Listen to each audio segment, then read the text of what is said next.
Ce n'était pas le temps aux figuiers de donner de fruits, mais Jésus l'a maudit. En ce moment, on voit Jésus comme un méchant. Marc 11, verset 13. Apercevant de loin un figuier qui avait des feuilles, il alla voir s'il trouverait quelque chose.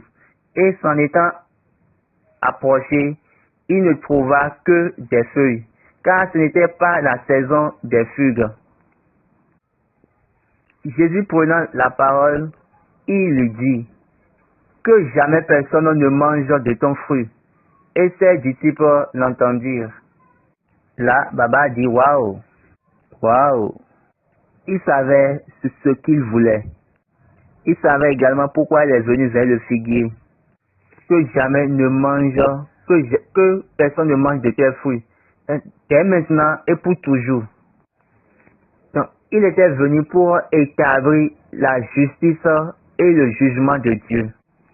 Cette justice de Dieu qui avait justifié, qui avait délivré l'homme et l'a justifié pour sa rédemption, et le jugement qui couvre quel que soit le péché, donc doit être maudit. C'est de là Jésus a vu et dit que jamais personne ne mange de ton fruit, dès maintenant et pour toujours. Quand il fait le temps, on dit que ses disciples l'attendirent, mais ils sont en train de dire qu'est-ce que ce monsieur-là est en train de faire. Il sait bien que ce n'est pas encore la saison des fruits.